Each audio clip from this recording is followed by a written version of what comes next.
23rd July 1993, the chairman of Unilever, Kenya, rang me at 3 o'clock Malawi time, 4 o'clock Kenya time. The radio has said, you've been appointed governor of Central Bank. So I called through to President Moi. Please start the job on Monday. I said, Mr. President, I'm in Blantyre, Malawi. I'm working for Unilever, international company. I have to give notice. He said, in that case, start on Tuesday.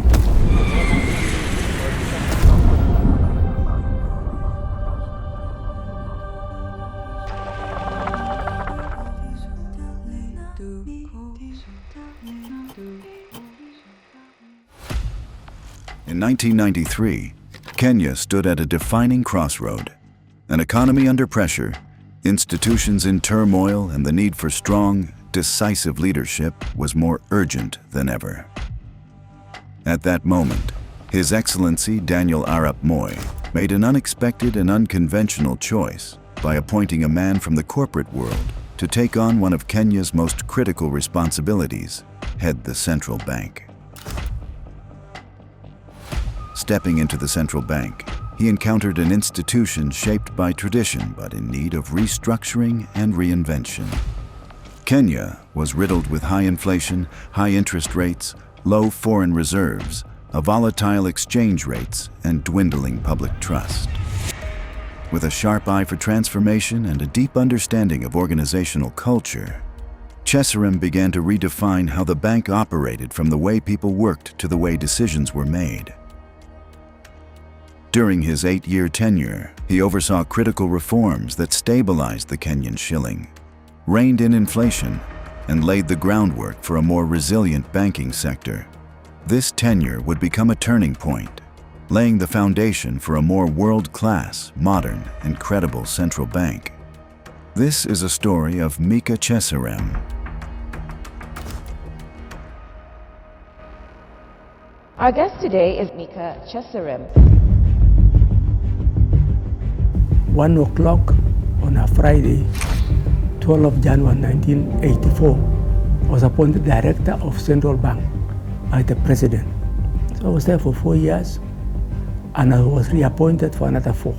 Now, at that time, the major issue was exchange control. If you are an exporter, you must submit documentation for your exports. One document shows you have exported, one is kept in Central Bank, so that you have to prove the money came back. Equally for manufacturers, you have to apply for an import license to import any goods. As I came for the board meetings, it was very clear, exchange control has become a conduit for corruption. Initially, it was a good idea, but whenever there is always intervention, there tends to be a lot of rent-seeking or corruption. So, fast forward, 23rd July 1993, I was working in Unilever, Malawi. The secretary, the chairman of Unilever, Kenya, rang me at 3 o'clock Malawi time, 4 o'clock Kenya time. The radio has said, you've been appointed governor of Central Bank. I said, this must be a mistake.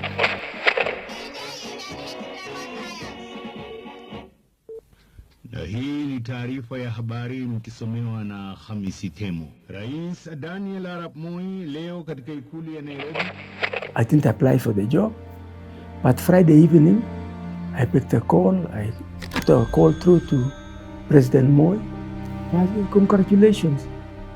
I said, please start the job on Monday. I said, Mr. President, I'm in Blantyre, Malawi. I'm working for Unilever, international company. I have to give notice. So in that case, start on Tuesday. I explained to the company that, look, it's very unusual. I didn't apply. So I started on Tuesday. The commencement of Micah Cheserem's service at the Central Bank of Kenya coincided with organizational realignments, including new appointments.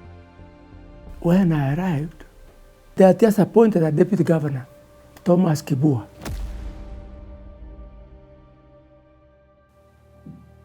They had appointed head of banking, Ruben Marambi. Within 2 days, friends of mine told me, you have been set up. Nobody wants that job. And true, When I arrived, it was very clear. It's not central bank I had known, because I've been away for 91 and part of 92. The shilling was falling in value. There was virtually no foreign exchange. And the staff of central bank generally were demoralized. They are not working. I asked for Dr. Kibua, where is Kanga, who was head of research? He told me Kanga was seconded to National Bank. See, why was seconded to National Bank? Call him. Kanga came, I told Kanga, what are you doing? The house on fire, and you're sitting in National Bank doing what? He said, but sir, they called me here, and when he arrived, the PS Treasury told him, Kanga, congratulations. He said, for what? You're going to be a consultant in National Bank. So I told Kikonyo, this man's secondment to National Bank ends now. Afternoon, he has to be at the job. Things were truly bad. The IMF, the donors had shut their funding. The IMF were negotiating a program. We set up to putting off the fires. First and foremost was exchange control, because this was a source of big problems. And in no time, we had to ban a lot of all the papers to the exchange control. Some people said 47 loads of exchange control papers were taken to Karura. Most likely it is true. So exchange control was removed on the 1st of July, just before I came. 3 weeks before I came, Goldenberg had been paid 5.8 billion, so-called export compensation. And the treasury bills were kept by one of the officers in his drawer. So on the 10th of August, we agreed to Mr. Patney. How was he going to pay back the money? He was owing 10 billion. So 5.8 was through these treasury bills, which I personally cancelled all of them. We took possession of the Grand Regency as part of the payment. There was 1.2 billion overnight lending by East Bank Exchange Bank to National Bank that we took, and a few other assets. So it was clearly, inflation was because money had been released for 1992 elections. It was released to Goldenberg, and we had to do what they call mopping of liquidity from the economy. We raised the interest rates. We sold a lot of treasury bills to bring down. And really, that was a major operation.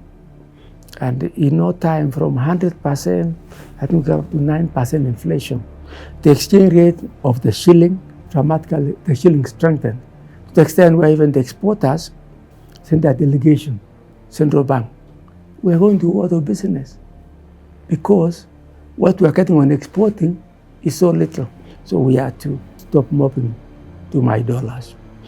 So basically, the foreign exchange now began to increase. One more law, which we put later on. There was a law that Treasury, government cannot borrow more than 5% of previous year's revenue. That has been respected up to now. And I'm really very pleased that that law is intact. The banks as well, because banks were controlling public deposits, we felt the directors should be more responsible. We arrested a few of them. We arrested some of the directors. We made it a law that you cannot become a director without being interviewed by Central Bank of Kenya. We really protested. We are not controlled, but of course we are under a lot of pressure. This country was just teetering to collapse economically. Action had been taken with speed. Of course, the Minister of Finance was very, very helpful. Musalia Mudavadi was a younger man, but he did not interfere. 30 years ago,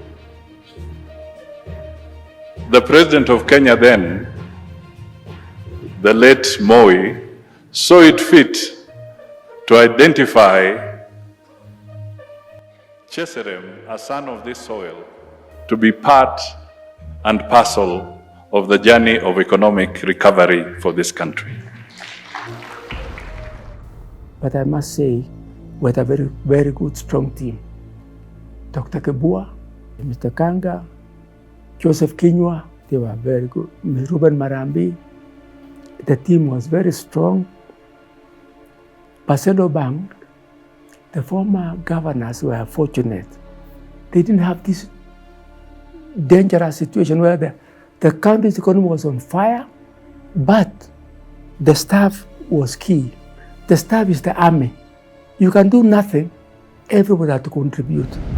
Governor Cheserem's leadership went beyond addressing external challenges facing the bank. He also placed deliberate focus on the people within the institution. He recognized that staff are not just part of operations, but a critical foundation of organizational stability and performance by giving attention to staff welfare and development. His approach reflected a clear understanding that human capital remains one of the most important pillars of any organization. So when I arrived, there was a culture of people coming to work late, 8 o'clock, 8:30. Some worked late. So I had to bring in first and foremost discipline. You have to be there at 8. So I told Kibua, Deputy Governor, put CCTV cameras everywhere. Every entrance, CCTV cameras. And on every desk of the heads of department, they have to have a screen. You can see who is coming. After the Deputy Governor, I don't want to have myself. Before long, they said, this young person, I was young then, people like Rose said, he has turned the place to a prison. When we go out, he has to know. So it was, initial discipline was something difficult. So I called Mr. Kikonya, I said, Kikonya, I've just realized, Grace tells me, this tea that I take, it's limited to heads of departments. Can we organize for tea to be given to every member of staff? Kikonya said, sir, it's not possible because we're over 1,200 in head office. We can't give tea to so many people. I said, Kikonya, I stand guided. So this tea I'm taking even for me is the last. We will take no tea because it's not fair that we are taking tea. Many of our members of staff who are junior come very early. They take notice, so we stop tea. 3 days on, Kikonya comes and says, sir, we have found a way. I say, Kikonya, it's good we have found a way. So we begin taking tea. So staff were already beginning to be happy. Then I say, Kikonya, you have gotten a basic salary, travel allowance, house allowance, because when people retire, their pension is based on basic. So I want to consolidate. We're going to consolidate so that you contribute more, but when you retire, you've got a better pension. So he went and told the staff, this is the situation. Kikonya came back within 2 days, I don't know. The staff don't want any consolidation. I said, Kikonya, you didn't understand me. I didn't ask you to go and ask for public participation. I wanted to tell them these are decisions which has been made, a decision made. Of course, we are unhappy for some time, but eventually, I think they saw, and say Kikonya as well, because some people were being retired from Central Bank, and on Monday, they are back in the office with a necktie, because they had worked for so long. So I say, Kikonya, from now on, if you have 5 years to go, you get trained every year on retirement, so that you are ready to retire. So it was taken down very well. Then I had a man called Miriti and Tua. These were engineers. Miriti, how come we have no water? They say, sir, City Council, water did not come to our building today. So in that case, why don't we drill? Let's do a borehole. Go and do a borehole, Tua, do a borehole. Now, Kwani is going off all the time. Sir, we imported a generator from, I think, Warrods. It's not working. It goes off. Miriti, go to Gale and Roberts. Tell them to come. I want a Caterpillar generator. They say, but sir, they want. In government, you must seek 3 quotes. I say, I've given you 3 quotes. Gale and Roberts, Gale and Roberts, Gale and Roberts. Go and get it. Put a generator. Got water. Then before we know, we are told the treasury is having problems buying a computer because the suppliers are fighting. Who's going to get a commission? So I told Kiangura, tell the treasury, IBM 360 computer. So we are buying one, Kiangura. Buy two. We'll lend one to treasury. I think they are still holding it now. We lend it to them.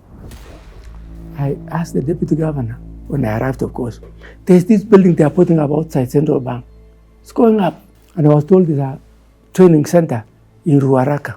Then that building, I told the deputy governor, we are not going to take that building because we are going to retire staff, voluntary early retirement. And I was targeting mainly the millionaires in the foreign exchange market because 2 floors of clerical staff, 600, I think they're marrying to check whether the exporter brought the money. I said, Wabuti, they're waiting for marrying the papers. What is the offer have you gone? They say, sir, we are marrying in 1986. We are in 93, man. And we are marrying 86 papers. Have you taken anybody to court? They say, sir, we're investigating our staff. Come, they go out to the exporters to inquire. I said, they must be going out to bring themselves their commissions. So Wabuti, from tomorrow, can you buy Kunias? I want all those papers for marrying, put in Kunia, go and burn them in Karura.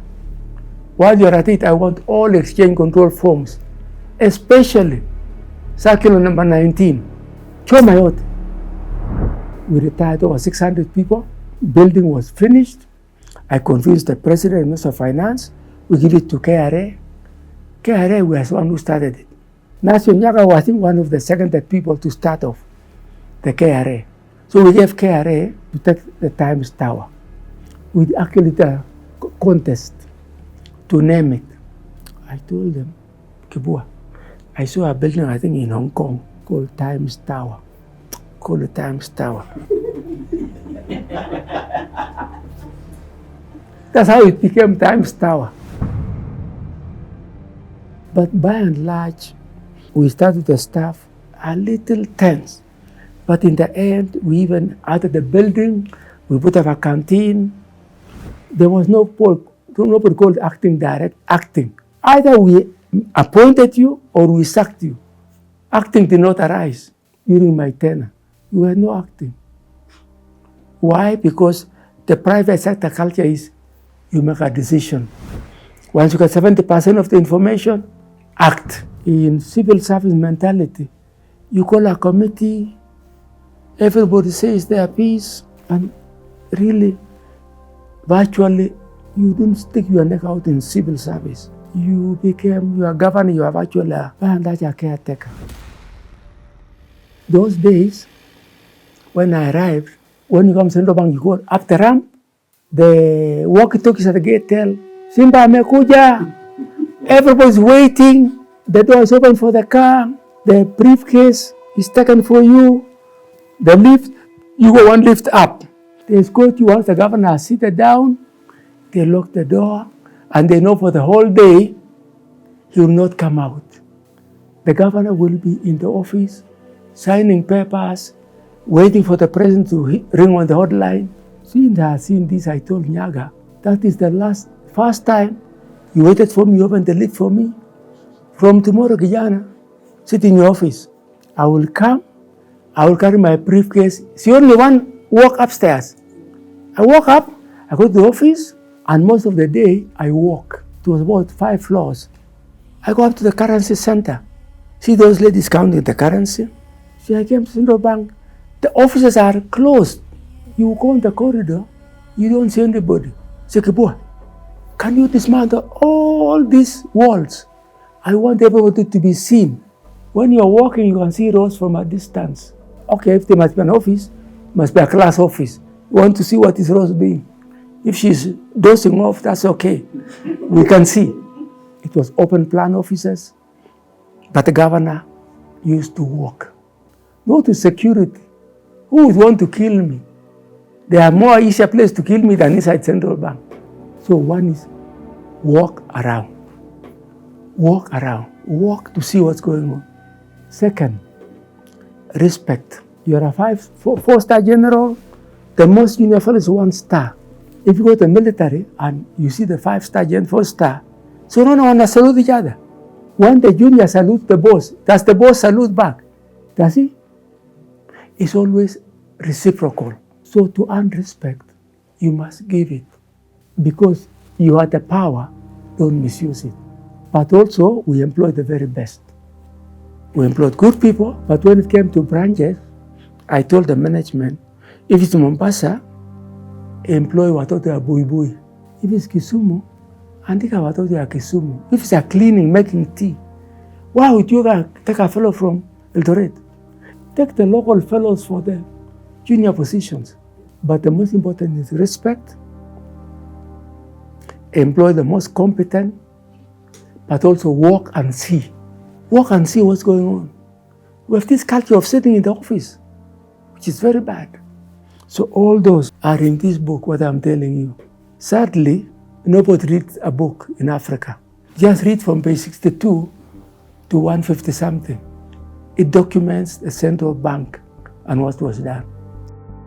The one that I am really very happy is the autonomy of Central Bank of Kenya. Central Bank is given autonomy. The governor has a term of 4 years, and government cannot interfere. Government cannot overdraw. So that alone is our salvation. And I must give all the respect to the President Kibaki, Uhuru Kenyatta, William Ruto. You rarely hear any interference in the central bank. It will remain that way. Governor Njuguna did very well to encourage digital money. Njuguna would have listened to the banks. The banks wanted to kill M-Pesa. But you see, wherever you go, they say Kenya is done so well in digital. Kenya is digital in money. I think that you can go to sleep. When you go overpraised, you tend to go to sleep. So even for central bank, yes, we have digitized. We are not the best in Africa. We don't necessarily be the best. But if we can reform to make the cost of money cheap, to reduce the cost of transactions. Central bank is the heart of the economy. But because of the nature of central bank, it's a very technical institution. We've got a lot of economists. I had a man called Joseph Kinyua. I'm an accountant myself. So Kinyua would send me and say, Governor, here is the recommendation. I say, Kinyua, this thing is a 20-page document. You have written in economic language. Where is your recommendation? I say, sir, look at page 19 up to 20. I say, Kinyua, from now, you write on top a summary for me. In play, I'm not an economist. Say what the issue is. What's your recommendations? Am I supposed to approve or to not? I really want to congratulate the governors from Dr. Leo, the first one, Dangan Dekwa. He was governor 15 years. We're sorry, the late William Dekwa, the family did a very good job. Eric Otut and all our colleagues. I think the bank has come very far. We have got very far to go. I want to congratulate the current employees of Central Bank, thank those who have worked for the Central Bank. And really, my message to the head of state, the Minister of Finance, the PS, I want to thank them for not interfering with the Central Bank. And Dr. Tuge, I have worked with him, tell him I really want to congratulate him. He has not involved me in Siasa, and as far as I can hear from those on the know, he has kept this level of integrity well. The Central Bank, and known to everybody, is the heart of the country. If something goes wrong, the country is doomed. So my message to the employees of Central Bank, from governor down, personal interest should come last. You are really managing almost like a nuclear station. If something goes wrong, we will be doomed. So my message is, from the cleaner all the way up, the Central Bank has kept a very good name. Don't remember any time I saw in the news that an employee of Central Bank has been arrested for stealing money. Have you heard of anything like that? So that integrity, that level of integrity, But for the nation as a country, we've got one issue that is still really eluding us. It's called corruption. If we don't remove corruption, not reduce, remove, the talk of becoming a third world country is just pipe dream. But if we remove corruption, if the rest of the institutions become like central bank, our road to Singapore will be faster.